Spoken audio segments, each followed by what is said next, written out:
ہمارے دو ساتھی سید منور شاہ بیمار، اللہ شفا عطا فرمائے، میں مکے آئی، عمرہ کیا، مدینے چلی گئی، واپسی پہ حیض آ گئے، ختم ہوئے، پھر عمرہ کیا، کوئی دم نہیں ہے۔ عمرہ کر رہے تھے، طواف کرتے چکر بھول گئے، سارا عمرہ کر لیا، احرام بھی ہوتا، کوئی دم نہیں ہے۔ انسان ہے، کوئی ایک آدھا چکر بھول گیا تب بھی عمرہ ہو گیا۔ ساس اور سسر اپنی بہوؤں کے ساتھ عمرے کے لیے آئے ہیں، تینوں ایک کمرے میں رہ سکتے ہیں، ساس بھی اور ان کی ماں کے برابر ہے اور سسر بھی باپ کے برابر ہے، رہ سکتے ہیں۔ میں نے احرام کی حالت میں جہاز کے حمام میں گیا، وہاں خوشبو لگا، مجھے پتہ نہیں تھا احرام کی حالت میں خوشبو لگانا ہے یا نہیں۔ بہرحال دم تو نہیں پڑتی، لیکن کچھ نہ کچھ صدقہ خیرات کر 10-20 ریال۔ تہجد کی نماز جو ہے وہ نفل ہے اور اس کی 8 رکعتیں ہیں، باقی جتنا اللہ توفیق دے، زیادہ بھی پڑھ سکتے ہیں، کم بھی پڑھ سکتے ہیں۔ میرے بیٹے کو میری سوکن نے مجھ سے لے لیا ہے، وہ اس خیال نہیں رکھتی، میں بہت پریشان ہوں، میں چاہتی ہوں میرا بچہ مجھے واپس مل جائے۔ میرا شوہر بھی اس کا کہنا مانتا ہے، آپ 2 رکعت نماز پڑھ کے اللہ سے دعا کریں، اللہ آپ کی مشکل حل کرے۔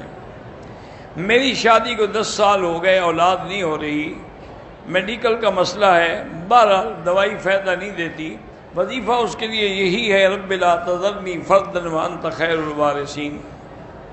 میں 5 ماہ سے بے روزگار ہوں، استغفار زیادہ پڑھا کرو، شادی کے لیے بھی سورۃ الرحمن پڑھ کے دعا کیا کرو۔ مانچسٹر میں کچھ دوست بیمار ہیں، اللہ شفا عطا فرمائے۔ میں نے طواف کے دوران خانہ کعبہ کو ہاتھ لگایا، بہرحال کوئی حل نہیں، لیکن نہیں لگانا چاہیے۔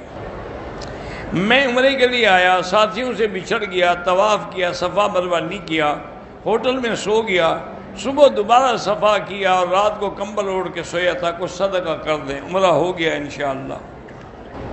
بہرحال بریلوی جو کہتے ہیں اللہ ہدایت دے۔ برمنگم کے دوستوں نے سلام کہا ہے، اللہ ان کے سلام قبول کرے، وعلیہم السلام۔ میرے 2 جوان بیٹے، 1 جوان بیٹی اللہ نے واپس لے لیے ہیں۔ میرے تیسرے بیٹے کو بھی گلے میں تکلیف ہو رہی ہے، عمرے پر آئی ہوں، اللہ پاک ان کو شفا عطا فرمائے، ان کی شفا کے لیے یا شافی یا سلام، یا شافی یا سلام پڑھتی رہیں۔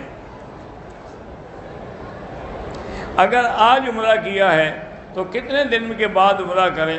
ویسے تو روز بھی کر سکتے ہیں، لیکن بہتر ہوتا ہے اتنی دیر صبر کریں کہ کچھ بال نکل آئیں تاکہ آدمی اس طرح پھروا سکے۔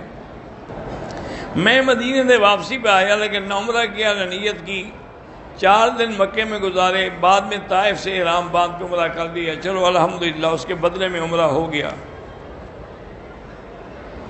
میں دبئی میں ہوں، میری کمپنی کا جو کفیل ہے وہ شیعہ ہے، دوست بھی ہے، بہرحال کھانا پینا جائز ہے، لیکن دلی تعلق نہ رکھیں۔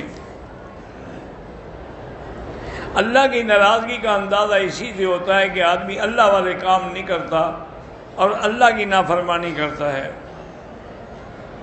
کسی رشتہ دار کو شیعہ مذہب اختیار، زبردستی نہیں، اس کو قائل کریں کہ وہ مان کے اس مذہب کو چھوڑے۔ یہ بہرحال کہ ایک گھر میں 2 عورتیں ہیں، حاملہ ہیں، ایک کا بچہ پہلے ہوتا ہے تو لوگ کہتے ہیں کہ چلے میں دوسری نہ جائے، یہ جھوٹی قصے کہانیاں ہیں۔ اگر عورت اپنے منہ کا کچھ حصہ احرام کی حالت میں 2-3 بار صاف کرتی ہے، کوئی دم نہیں پڑتا۔ عورت کا احرام باندھنے سے پہلے غسل کرنا ضروری نہیں ہے، لیکن کرے تو افضل ہے۔ میقات احرام سے باندھے، وہاں تک جاتے ہوئے نقاب میں رہیں، واپسی پہ صرف کپڑا لٹکائے، نقاب نہ باندھے۔ میرا ایک عزیز آنکھوں سے نابینا ہے لیکن صحت مند ہے، وہ عمرہ کر سکتا ہے، کیوں نہیں کر سکتا؟ بعض لوگ کہتے ہیں کہ عمرے کے پیسے عمرہ نہ کرو، غریبوں کو دے دو، اللہ نے لکھا ہے عمرہ تو ہر حال میں ہوگا، باقی غریبوں کی بھی مدد کیا کریں۔ آپ کو اگر حضور پاک کی زیارت ہوئی ہے تو اللہ کا شکر ادا کریں۔ سعید بھائی کی آنکھ میں تکلیف ہے، اللہ شفا عطا فرمائے۔ میں بیمار ہوں، اللہ شفا عطا فرمائے۔ ایک عورت نے عمرہ کیا ہے، طواف بھی کیا، صفا بھی کیا، لیکن پوچھا کہ کتنے چکر لگائے طواف، سے کہا مجھے یاد نہیں، اللہ قبول فرمائے اور کیا علاج ہے۔ اگر حلق سے پہلے خوشبو والے صابن سے ہاتھ دھوئے ہیں تو 4-5 ریال خیرات کرنے، وہاں نہیں یہاں خیرات کرنی ہے۔ حرم میں سب سے مقدس جگہ جو ہے اللہ کا کعبہ ہے۔ والدہ بیمار ہیں، اللہ شفا عطا فرمائے۔ نوکری نہیں ملتی، استغفار زیادہ پڑھیں۔ ایک آدمی نے تیز 3 دفعہ ایک ہی وقت میں طلاق کہہ دی، حنفی مسلک میں 3 ہوتی ہیں۔ میں اپنا عمرہ کر چکا ہوں، میرے والد بیمار ہیں، اب دوسرا عمرہ ان کے لیے کر سکتا ہوں؟ ہاں کر سکتے ہیں۔ خانہ کعبہ پر نام لکھنا منع ہے، کسی کا نام نہ لکھیں۔ جو لوگ جو ہیں چپل اور بوٹ وغیرہ تھیلی میں ڈال کے پیٹھ پہ باندھ کے ان کا بھی وہ طواف میں بھی کندھے پہ لٹکا سکتے ہیں۔ طواف کے نفل یا نماز کے دوران رش کی وجہ سے لوگ نمازیوں کے آپ دور جا کے نماز پڑھیں تاکہ کوئی آگے نہ گزرے۔ مسجد الحرام میں افضل ترین عبادت جو ہے وہ طواف ہے، اور اس کے بعد پھر نوافل ہیں۔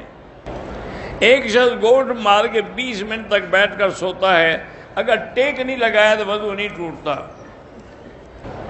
میری ران کے اوپر والے حصے سے خون اور پیپ آتی ہے۔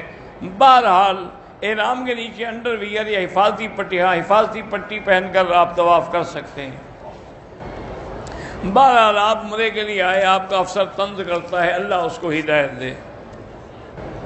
میرا پاسپورٹ گم کر دیا ہے ایجنٹ نے، آپ وزارت الحج کے جو دفتر ہیں وہاں جا کے شکایت کریں، یا اپنا جو حج ڈائریکٹریٹ ہے پاکستان کا اس میں جا کے شکایت کریں۔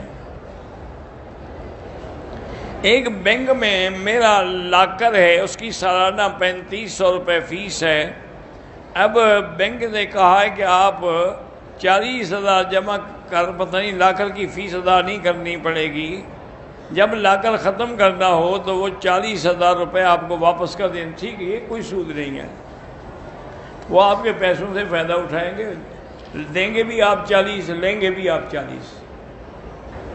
اگر امام قصر ظہر پڑھا رہا ہو تو مقتدی کس ظہر، اگر مقتدی بھی مسافر ہے تو قصر پڑھے، مقتدی مقیم ہے تو جب امام سلام پھیرے وہ کھڑے ہو کے اپنی نماز پوری کرے۔